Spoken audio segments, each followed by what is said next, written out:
Okay. Fucking wow. Alright. So, we just went to go see something that's playing in like 600 theaters for some goddamn reason, and it's called Dancin. It's on. And I love this fucking show, because this show, midnight screenings, there's not one up yet for Sicario. We don't have one up for, Bridge of Spies, or a couple other things that came out last week, like Our Brand is Crisis and things like that, but, oh no, I went into a movie theater and got to say 2 for Dancin, it's on. There's no way to say that sentence without sounding like a tool. 2 for Dancin, it's on. I'm just gonna venture and say that this is one of the worst goddamn fucking movies that I've ever fucking seen in a movie theater. I feel like this is my karmic punishment for saying that Scout's Guide was one of the worst movies I've ever seen in a theater. This movie is like if Dirty Dancing Havana Nights fucked the shit out of From Justin to Kelly and then squeezed out something stillborn that was directed by the director of Space Mutiny. I honestly don't even fucking know where to start with this thing. See, to me, it seemed like one of those, like, mid-90s Disney movies, like Disney Channel movies, like the ones that didn't get big before High School Musical. Like, they kept trying and they didn't work. The tagline for this movie was, in the tradition of Dirty Dancing, High School Musical, and The Karate Kid. Was there karate in this? Oh, sure there was. There was a poster of a karate guy in the background in a couple of scenes. Oh. Which means it's exactly like The Karate Kid. Oh, okay. And there is a competition at the end of this movie, which kind of implies that things would have been much better for Daniel-san had Billy Zabka just found someone to fuck. Then he wouldn't have picked on Daniel-san so much. God, I don't... This is way worse than anything I've ever seen on the Disney... Not that I'm an expert on things from the Disney Channel, but if, like, the low tier of something on the Disney Channel is something like To Catch a Yeti, that had better production value than this fucking thing. Like... To Catch a Yeti, like... I don't know, like, there were different genres of movies on the Disney Channel. Yeah. And, like, To Catch a Yeti is the lower of, like, that genre. But, like, this kind of thing would be the lower of, like, the High School Musical genre. Oh, I would put this beyond even something like that. This movie is, honestly, this movie is Birdemic if the birds never showed up. It does have a very Birdemic quality.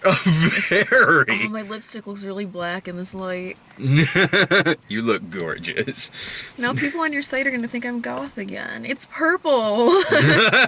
There is a bright light just flashing right on us. Yeah. For the light from my phone. I feel like I need to take a selfie after this and be like, it's not black, guys. Oh, but you gotta wait and do it in front of zombies, like in that piece of shit we saw the other day, which this movie is wildly worse than that. Okay. I laughed at this, though. Not because I was supposed to. I did, because this wasn't a comedy. This movie's not a comedy. This movie's not trying to be funny. And because of that, you have scenes in the movie where the guys say shit like, what is it? You can teach baseball, and... He's like, you can play baseball, you can play tennis, you can even play football, but you can't play dance. He doesn't play any of those sports. Mm-hmm. The guy doesn't play any of those sports.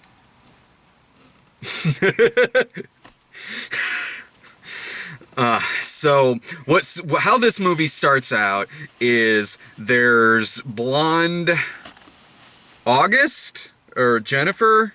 Jennifer is her first name. Jennifer August is her last name. Her father is action star Gary Daniels. Face I haven't seen in a while.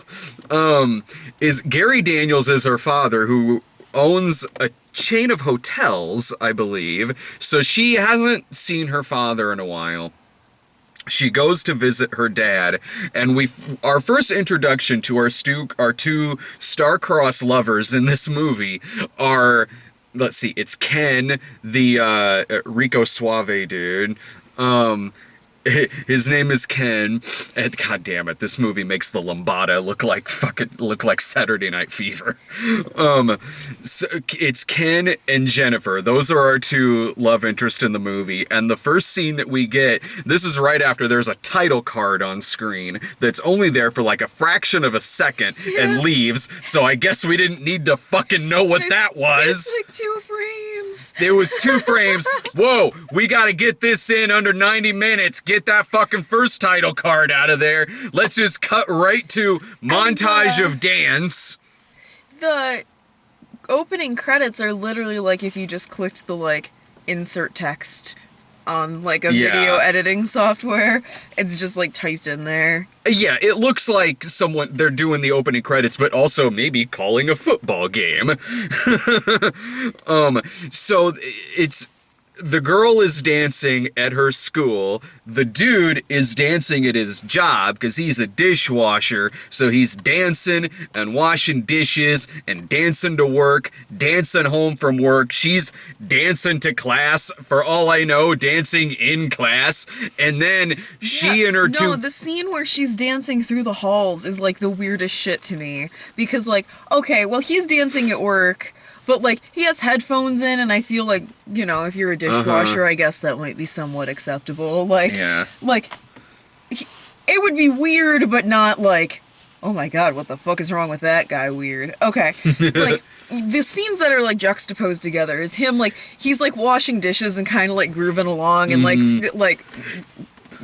throwing them into the sink, like, dancily. He's dancing the garbage into the dumpster. Yeah, so, like, basically it just looks like this guy is really into listening to his headphones while he's at work.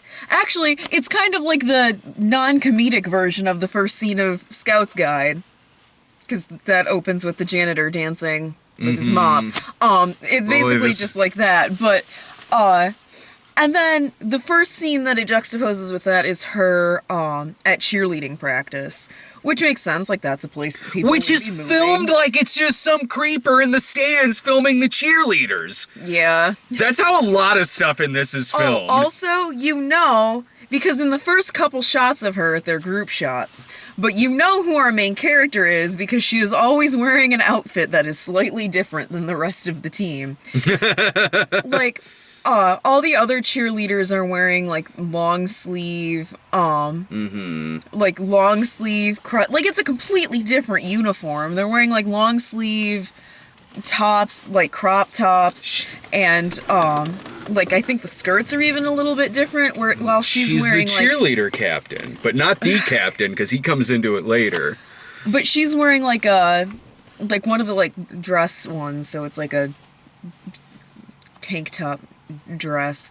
I'm having such a hard time explaining this, but like it's different. It's a different outfit. No, it is, but it's a quick shot in the movie. Like the funniest part is that they just keep dancing through this like 2 or 3 minute sequence, and then when they stop, she just says to apparently her friends, just like, wow, that really was the greatest school year ever. I'm really gonna miss you guys. I was gonna say like his scenes, like, he's dancing while working, and then the first 2 scenes with her is she's cheerleading in a different outfit than everyone else. She's dancing, everyone else is in leotards, and she's in, like, a dress. She's special. And then the last scene of her dancing is, she's just dancing down the school hallway while other people are in... They join in! One girl joins in, but, like, no one seems to think this is weird. Like, I'm not talking dancing like she's got headphones on and she's going, like, she is, like, doing an elaborate musical number in the middle of the hallway. Well, I feel like even good dancing movies do stuff like that. It's just weird that, like, that's the only one, I guess. The only scene where people just spontaneously dance? No, like, of that sequence. Like, him dancing at work, her dancing at practice. Yeah, but she in the hall? She has friends and he doesn't. He's a loner, I guess. He just lives in just, like, I don't know, like, I don't know where he lives. I don't know where he lives. Like, does he also live in the hotel? Does he live just like a couple of blocks away? I think the director might live in the hotel because the director, David Winters, is in this movie and it's showing him staying in this hotel, and it just really feels like that's just where he lives. It honestly feels sort of like Bill Murray's character when we see him at the beginning of Rock the Casbah. All right, so she goes to visit her dad, who she hasn't seen in a few years, and then she arrives at the hotel and instantly takes a liking to Ken, the dishwasher. Oh no, there's a scene before she gets to the hotel, and by scene I mean an advertisement. Oh my god! 5 minutes into this movie, it turns into like a fucking promo for fucking Panama Beach. Like, it's this bizarre fucking, I don't even know if this is a musical number, but it's a music scene in which it seriously looks like at the end of this it'll say something like, visit beautiful Venice Beach. Like, it is filmed like that, it's shot like that. Everyone seems to know who this fucking girl is. It even has like horrible screen transitions that you get on like video making software. So like at one point it like a squiggly line goes across the screen, and then it like separates, and side then wipe comes in, circle wipe towards the sun.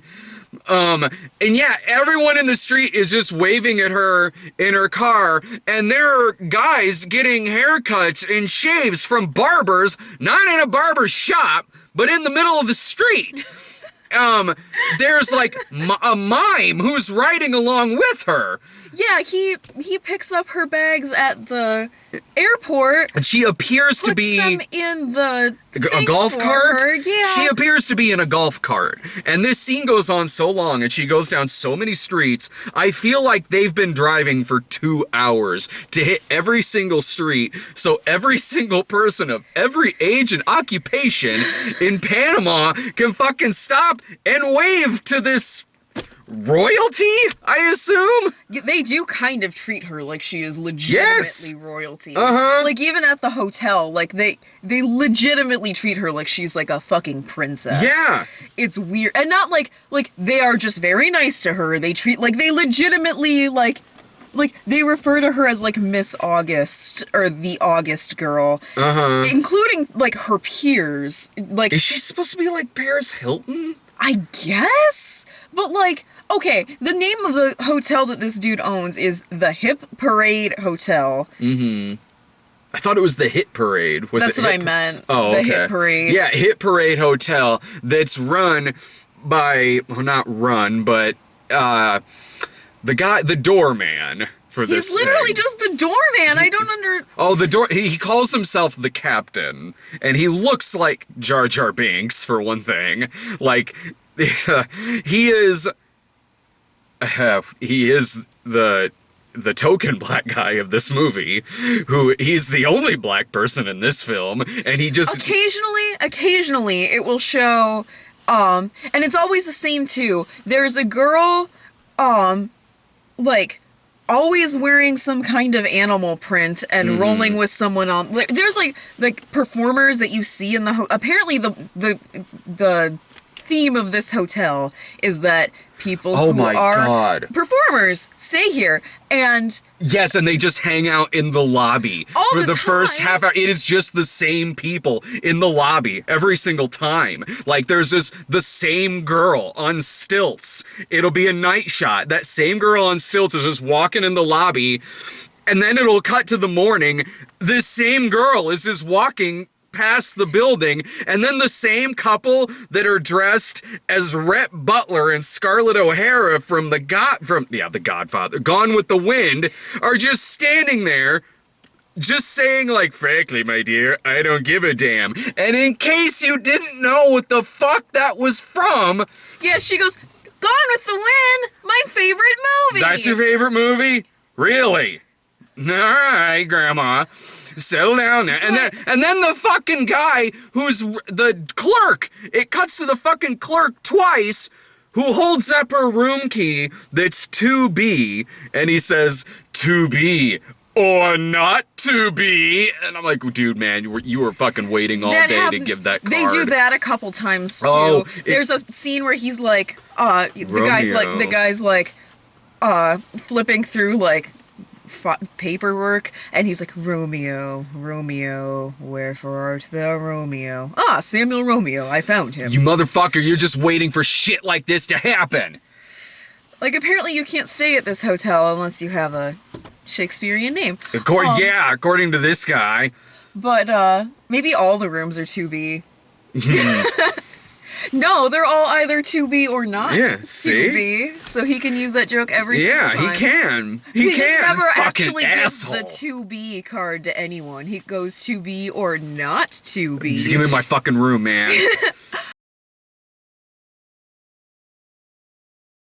Oh, but yeah, no, there are two other black characters in this movie.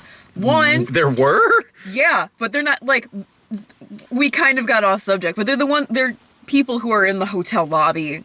Does that even count? I'm just saying, like, because they always show them immediately after showing the doorman, so it always comes across like they are also black. I missed that. I mean, I most of the extras in this aren't extras. They're just people who just happen to be in the shot when it was filmed. There's a girl who's always wearing like a leopard print with leg warmers outfit, like tangled up with someone on the floor doing things.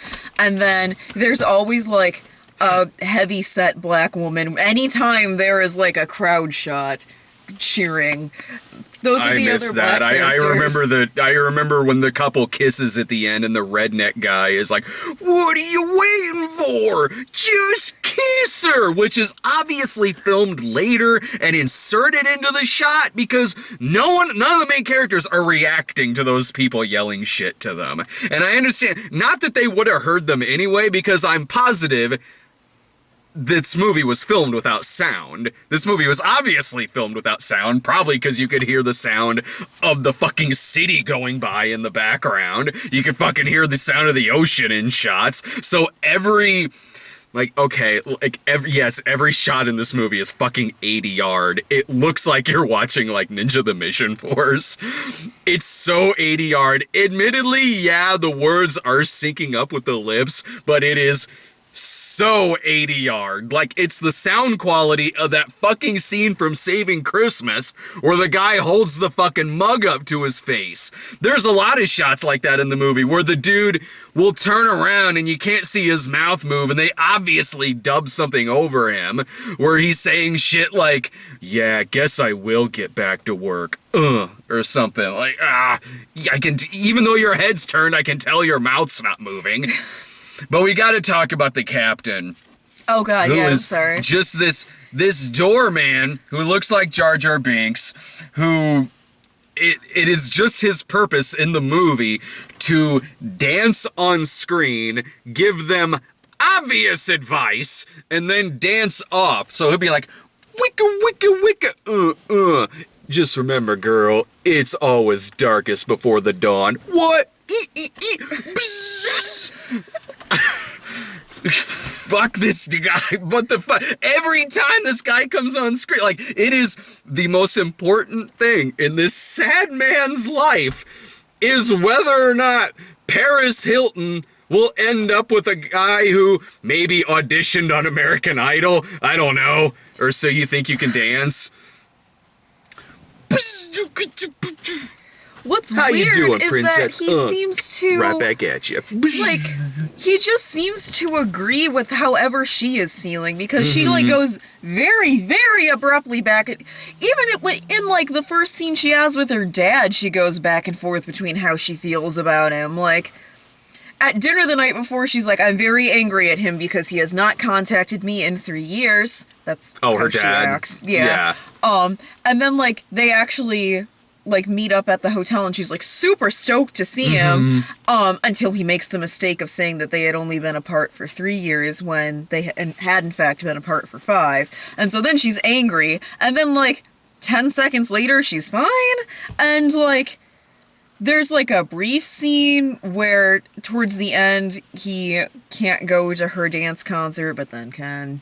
Oh, well, that's getting way ahead of ourselves. But like, no, I'm just saying, like she was really mad at her dad, and then like occasionally she's like, I am upset, and then that's not me just saying things weird. That's kind of how she acts. No, that's how this movie is like watching Birdemic. It is exactly like watching the first half of Birdemic. All just with a dancing dude to a girl. Like, just remember how important family is, girl. What? Beep, beep, beep.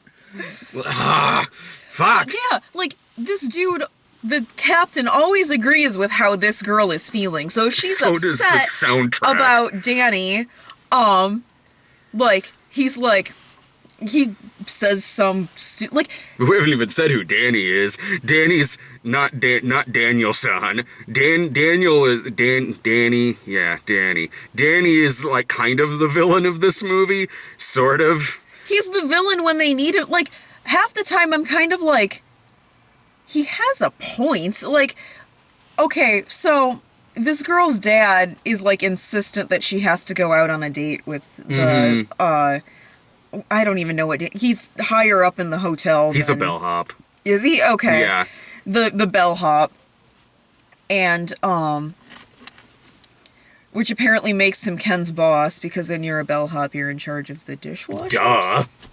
Everybody knows that. But like he takes her up to her room like fairly professionally. Like he doesn't really give any indication that he's interested in her. He just Oh yeah, he does. He's totally leering like shit at her. Like he was trying to get into the room when she was closing it. He's like, you need that happened, anything? yes. Anything else? You need anything else? That's what I was gonna say. Like she's like staring at Danny dancing, and he's just kind of like, or I Ken can also dancing. dance. And like, yeah, he like tries to get her up to the room, and then like they get there, and then like all of a sudden he's just like, oh, do you need anything else? Like trying to edge his way into the room. Nothing. And then Well, then the soundtrack also tells us how she feels, because she looks out the window over the city, and the soundtrack starts singing, so you're sitting alone in your apartment, looking out the window, lots of stuff going on outside. all of the songs are just describing what's happening. With the end of the movie, when Ken is running to her so he can tell her that he loves her. You know the plot of this movie, star-crossed lovers, blah, blah, fucking blah.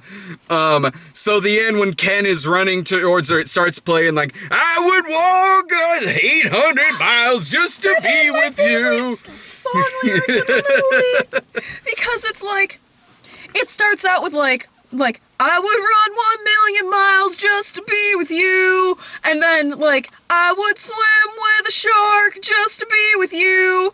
And then I would hold hands with a man just to be with you. Whoa, bro. It's pretty gay, bro. Yeah, and it's songs that fucking line. well, it's songs that like easily like that song. It's like it's almost I would walk 500 miles, and just like earlier a dancing montage in which shadow dancing could have been playing, because it's showing a dance scene in which she's dancing with his shadow, which means they just filmed their fucking shadows on the wall dancing. That's up there with that fucking scene in Ator when it's invisible people having a fucking sword fight. The character in that scene is named Shotzi. Oh, Shotzi. And I was picturing it being spelled like SHATSI or something like it. No, it's SHOTSY, apparently. Yeah, that really seemed like it was David Winters and David A. Pryor who wrote this. That really seemed like it was like, how the hell is this movie from the director of Thrashin'? It was a much better movie than this. So, that seemed like they were sitting there writing the script, and they were like, oh man, what the fuck do I name this girl? Ruff, ruff! Easy, Shotzi. Wait. Shotzi? Alright, I'll name the girl Shotzi. More like, what should we name this girl? Come here, shot glass. Shotzi. There's a scene in this movie. First of all, the main girl is fucking obnoxious because when she goes up to Ken and she's like flirting with him and she wants him to drop what he's doing and go out on a montage with her. And so to do that, she takes like the sheets and shit that's in his hand and just like throws him on the floor. She like does stuff that'll easily like fucking get him in trouble. Yeah, she's like, you need to blow off work and hang out with me. And he's like, I can't blow off work because this is my job. And she's like, what do you mean? It's your job. Come hang out with me. Whatever, Goofy. She's like, well, clearly you don't want to work today and I need a guide around the city. So, and then takes his pile of towels and sheets and throws them on the ground. And Twisted my arm. And he goes, please, you really shouldn't do that. And she's like, I shouldn't. My dad owns the hotel. It'll get taken care of. All right. I'm like, wow, a rich girl never worked a day in her life, doesn't understand that you can't just leave work. Oh, but they do. Shocked. They leave, they go on a montage together. While she is wearing a dress that is clearly made for, like, a 8-year-old.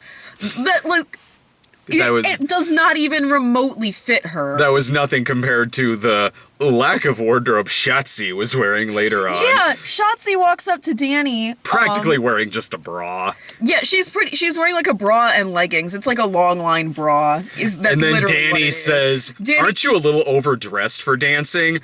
Does she usually dance naked? That is the only step beyond this. If she was wearing anything less, this would be a topless bar. Which makes sense. Earlier in the movie, they are clearly drinking at a bar, and there's a sign in the background that says no alcohol served. Lame. Because these are chaste, good-hearted teenagers. And then in the montage, a food fight breaks out.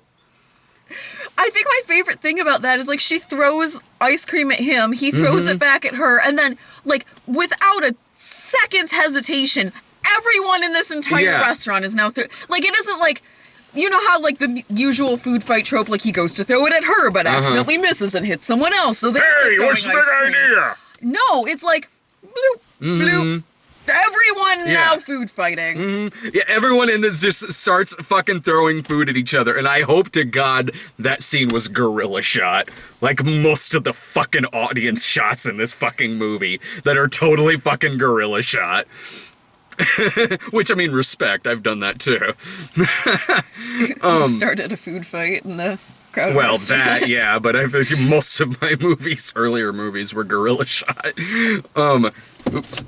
So, I didn't even notice it had gone out. The hotel, so the hotel manager, Gary Daniels, wants, he doesn't want her going out with Ken the dishwasher, and he intimidates him at one point because he goes up to Gary Daniels when Gary Daniels is shirtless, muscles out, fucking like hitting a punching bag. He's like, "You wanted to see me, sir?" Gary Daniels like, "I heard you're dating my daughter." Pew, pew, pew, pew, pew. Hitting the punching bag, being intimidating as shit.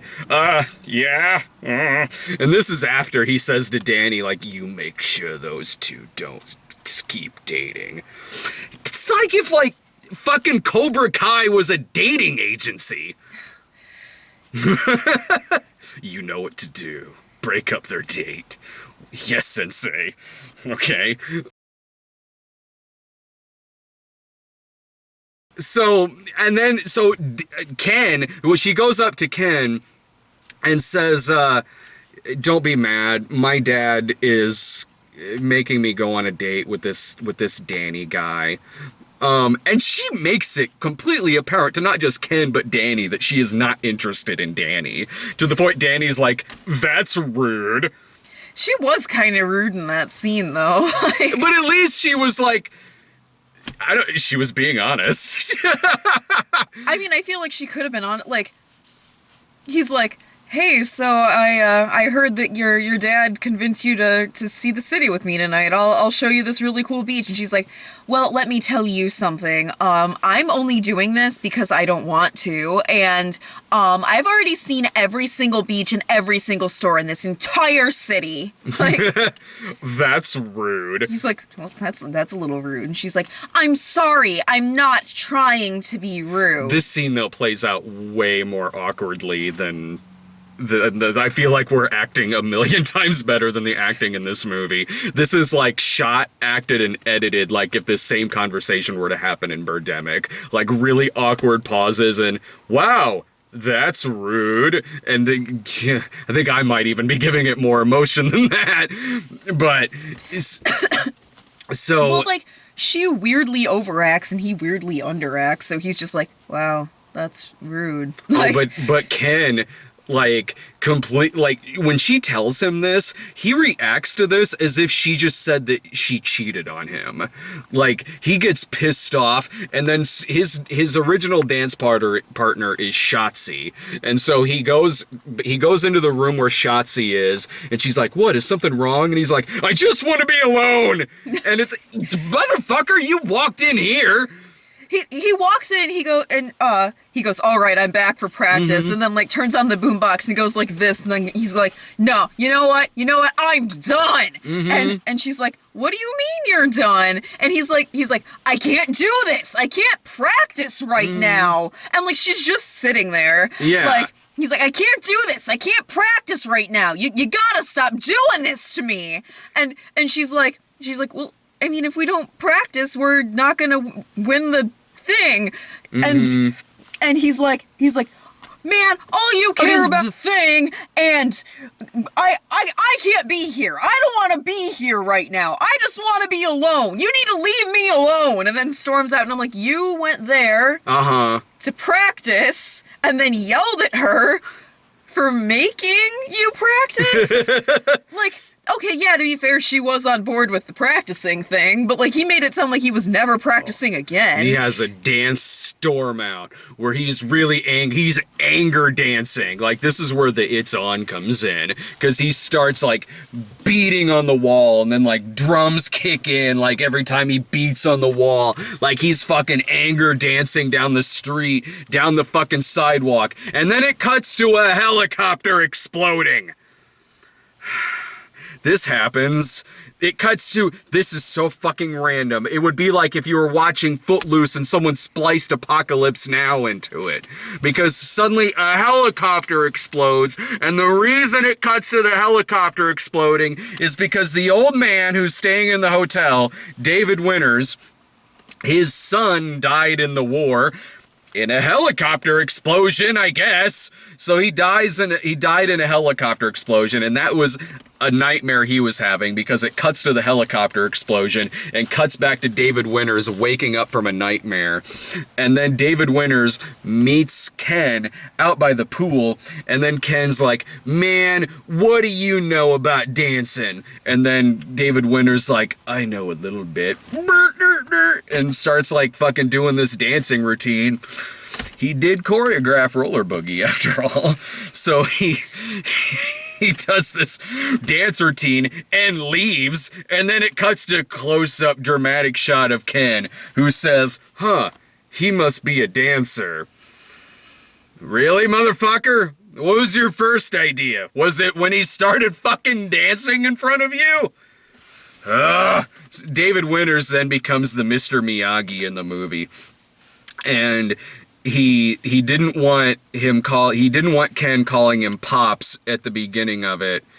And at the end, this is an arc in the movie, because at the end, when David Winters, they enter it, because of course this ends with a dance competition, in which it's just like this single fucking tiny ass stage with a bunch of random audience shots that they got from God knows fucking where, but I feel this fucking audience would have just applauded for any goddamn thing that happened in front of them, because it is a constant, non-stop applause from the audience throughout this scene. And the first two that I guess they just put in to show that it isn't just Danny and Shotzi and Jenny and Ken, the names in this movie.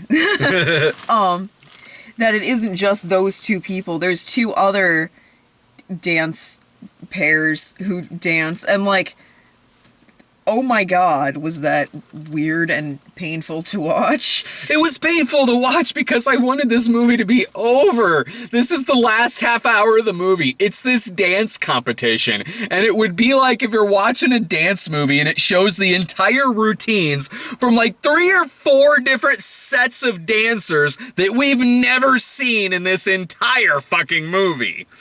Yeah, because the doorman is hosting I believe the you competition. mean the captain. The captain is still the doorman. The captain is hosting this. This isn't like surprising or led up to in the movie. Like, no one reacts to this. Like, it's not like there was a lead up to it. He's DJ, everybody got AIDS and shit. But he's hosting it, and so he has an entire dance number with a bunch of people with him. When I was literally out loud saying, I am done with this scene, can this scene be over? Because it was like there's still 20 minutes left. A 3-minute long dance scene. And then the next one is, like, I feel like this, like, once again, with the... If they could have had the song they wanted, it would have been Skater Boy. Because it's like, this, like, nerd dude walks up to this popular girl, I guess. And, like, the first bit isn't even dancing. It's, like, him reaching for her and her, like, spurning him. Which, like, would work as like the beginning move of a dance, but like it literally, like that is literally like the first half of their dancing is like they just keep like rotating and him reaching for her and then he like grabs her and she gasps and then they like kind of like and then that's the end. Oh yeah, and then we get to see like more dancing, and then Danny and Shotzi dance and do their thing. Danny is dressed like a greaser because of course.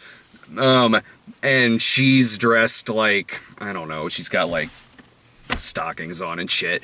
And then, so they dance, and then Ken and Jenny and David Winters are watching this, and then Ken gets pissed. He's like, they're better than us. We're gonna lose. And then he storms off, and they go after him like, dude, what's up? And Ken is all like, they're obviously gonna win. I mean, what's the point of doing this? Why even continue if we're not gonna win? David Winters like, hey now, it's not about winning, alright? You gotta feel the dance in here.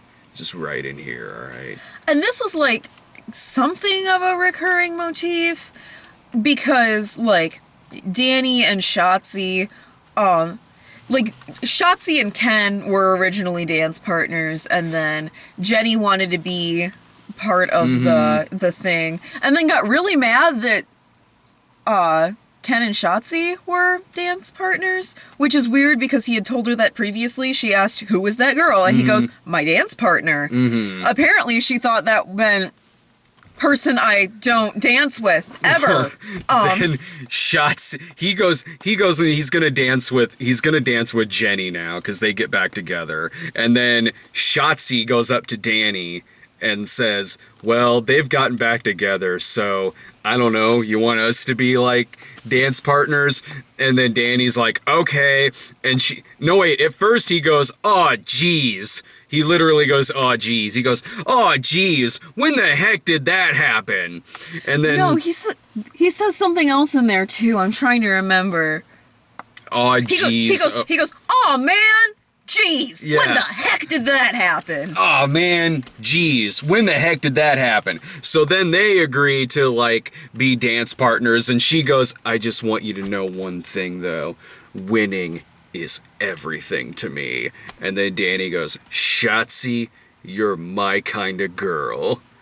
Because like Danny and Shotzi have been saying that to Ken and Jenny when they were still partners. And so I thought maybe this movie was actually doing some kind of very loose, blunt foreshadowing where like Danny and Shotzi were going to win because it meant the most to them, but like Jenny and Ken wouldn't be upset about it because it it wasn't all about winning. Well, win. Ken and Jenny did do the better dance routine. Like, I don't know why Ken was so worried by seeing Danny and They Shotzi's did. routine.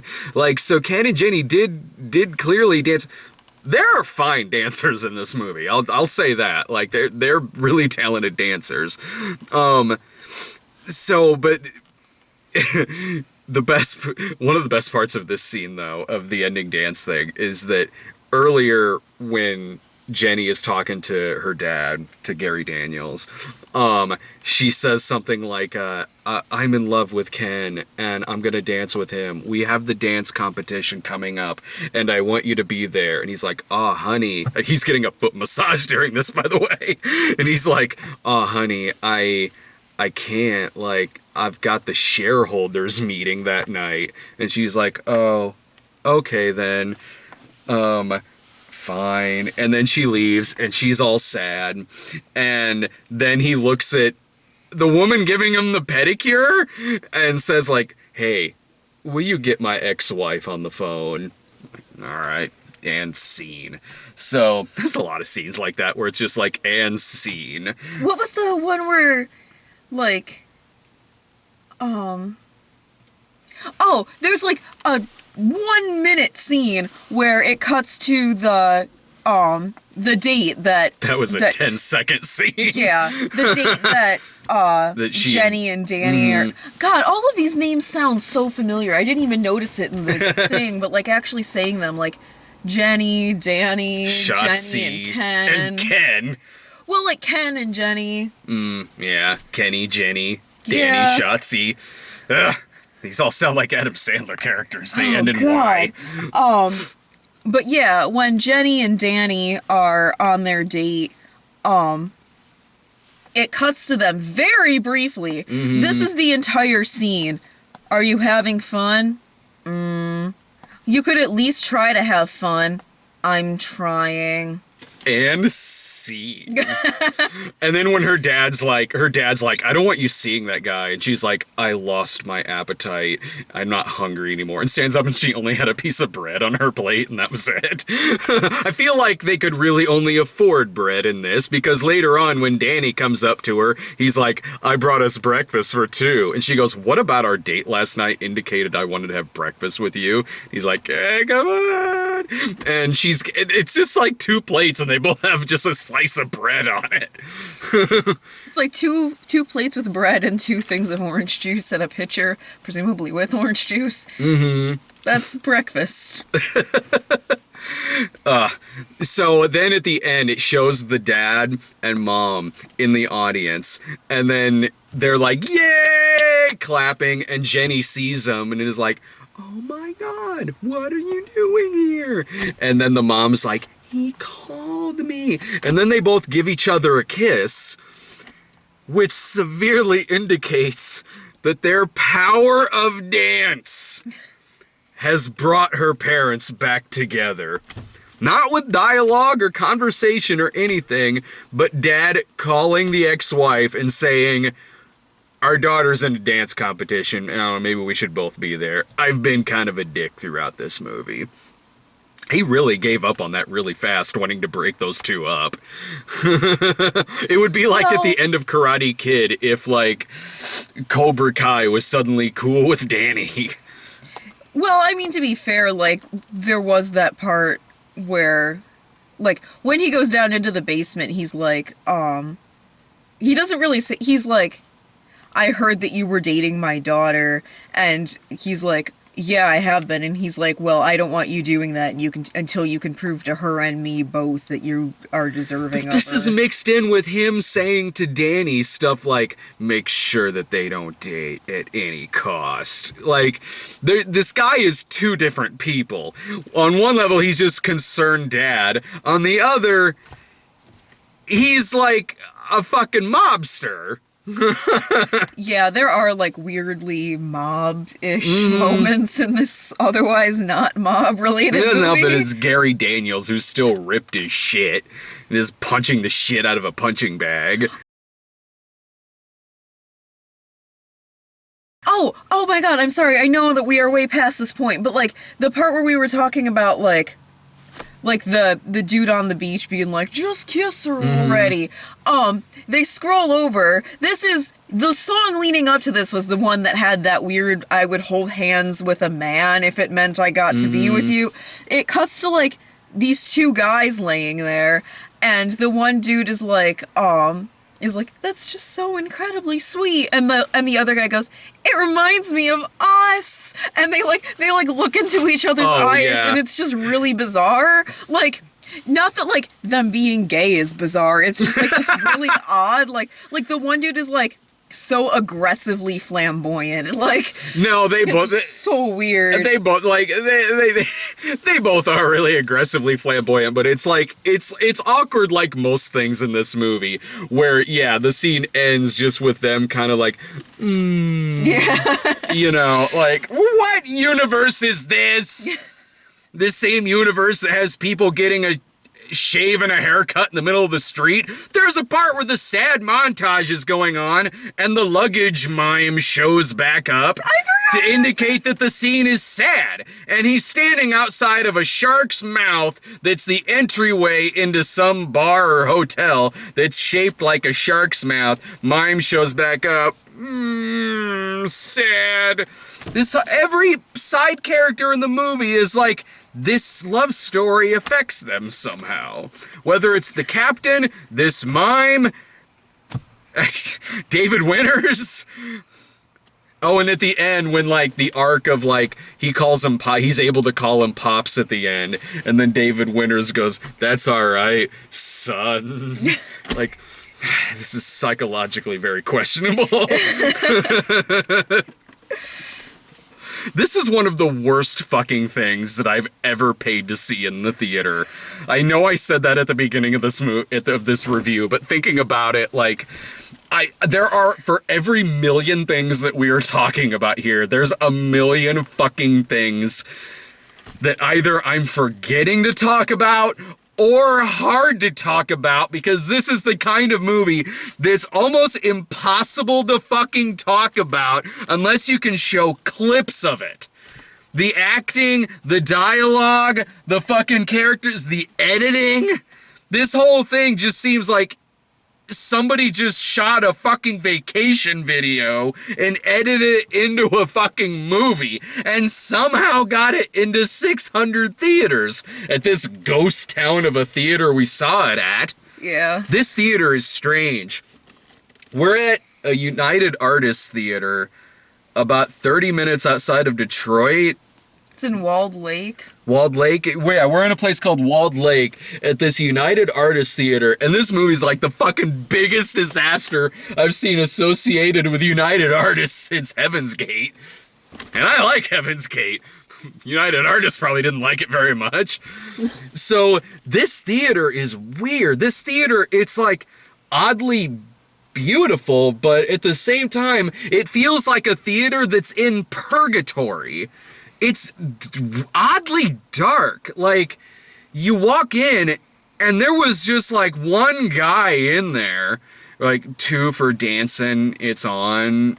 Again, that is an impossible sentence to say. And I've said 3 for Oogie Loves. And so, the hallways are super dark. Like, not that the lights are out, but they're all really dark blue, dark purple lights with, like, purple carpeting. It looks like you're walking through this hallway that doesn't end. Like, yeah, it took me forever to figure out how to go from the area with the theaters in it to... It feels like purgatory theater. Like, this is a theater from hell, and they show movies like Dancin', It's On. When I was waiting in the hall before we came out here, no one came out. I didn't see anybody. Like, it was honestly relatively creepy. It was like long, dark hallway where there are like 16 or 20 screens in there. Yeah. There's and a ton of screens. There's a lot of screens in there, but like, I saw nobody. Like, did the rapture happen while we were in there? One guy disappeared from the theater. That's what I was going to say. When we went in, there was one guy, and we even scooted a few rows back when we realized what this movie was going to be, because we didn't want to bother him. Because the idea is sitting silently through this movie. This guy left halfway through this movie. I don't even know if he made it to the halfway point. Oh, I think he did. I think he did make it to the halfway point. Because my first thought was like, if you've made it to the halfway point of Dancin' It's On, you might as well stay. Like, you're no 5 seconds into this movie what this fucking thing is gonna be like. Yeah. There is no point where at the beginning of this movie you would be like, well, now hang on. It's just the beginning. Alright. This might pick up. Is there really a moment where like, oh, I just give up. I give up on this movie. Like, yeah. It's pretty consistently bad from start to finish. Oh, yeah. So this guy just had enough and fucking left halfway through it. It's amazing to me that there was even another person in this theater. Yeah, I was kind of amazed by that too. Yeah. We also got trailers for some of the worst, like, just the worst movies that are coming out. Oh, yeah, like The Road Chip and, like, Daddy's Home and shit like that. But, and, the Angry Birds movie. Oh, fuck that long-ass trailer. But, like, so when I'm in the hallway of the theater, like, a door to an office kind of open, but then closed, and no one came out of it. This seems like a weird theater that, like, maybe was made sometime in the 80s and then never changed, except for, like, the video games, which that made it creepier because there's video games in the far corner of it, so the only sound in this oddly quiet theater was from Guitar Hero playing Hit Me With Your Best Shot. So you have this faint, almost quiet Pat Benatar going on in the corner of the theater. Yeah, I guess I didn't experience it as much as I was in the hall for a while. Like, it was like, what is this fucking place? Does this movie even exist? Did I die yesterday? I do feel a little weird, honestly, after seeing that movie. Yeah. I feel weird that I saw this in a theater, but I feel glad I saw this in a theater because I feel like those people who discovered Birdemic before it, like, blew up on the internet, this movie is a pile of dog shit. And I have to sit here and be like, you've got to see it. Like, you've got to see this movie. You really do. You will laugh your ass off at this. That would be, I have to say, like, you've somehow got to, I don't know if you fucking live close to where this fucking thing is playing, or if you have any kind of means to see this movie, but there are those sweet spot bad movies when you've just discovered something. Like, I feel like I've really discovered, like, just this unique piece of shit thing that is going to exist to show people clips, like that thing they were fucking trying to do with Scout's Guide. This movie is doing it, like, genuinely and uniquely. Like, they were really trying to sincerely make a fucking dance movie with this shit and to fucking tug at the heartstrings and get that drama of dance going on, but they didn't. So this is the kind of movie where you'll see awkward shit, weird dialogue exchanges just pop up on YouTube. Like, this movie exists to do videos on, to make clips out of, but genuinely so, not forcibly, not like it's trying to be like that, because it's not. This movie is not intentional. This movie's not intentionally bad. It's just fucking bad. Yeah. Heart wipe at the end of it. Oh god, because he gets her a heart-shaped necklace. The exchange in this movie, like, if I'm gonna compare it to, it's like in Birdemic when they're on the beach and they're like, I've got fish, I've got seaweed, good. Okay, alright, dialogue. What the hell, David Winters? You made Space Mutiny.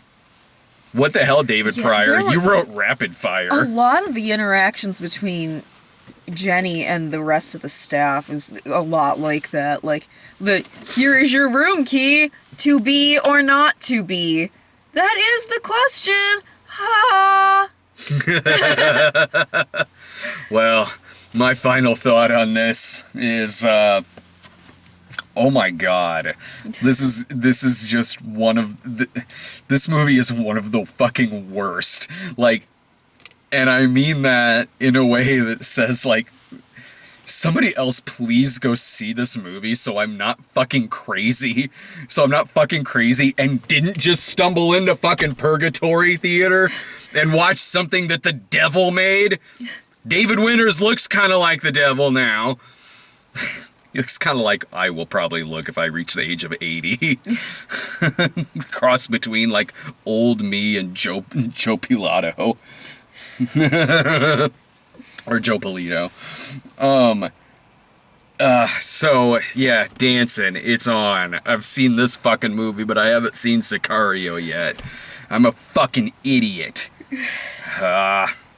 You got any final thoughts? Go see this movie. Like, if you have a way to see this movie, you should go see it. Like, for real. Like, it's one of those movies where, like, you have, like, hearing this description is not even close to No, it's enough.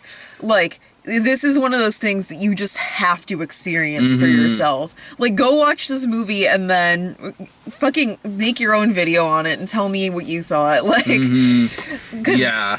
I know we missed stuff. Not, like, on purpose, but, like, you can't talk about it. This would be a 3-hour-long video. You would have to go through every single line of dialogue in this movie. Every single It's only 90 line. minutes long. It doesn't feel like it's 90 minutes long. Every single awkward exchange in this movie. Awkward exchanges between them that end with, "Hey, what's that sound? Oh, that's just Shotzi over there dancing. What? Let's go check that out." So that's Dancin'. It's odd. Thank God there's Spectre in a couple of days. So we'll be back with Spectre later.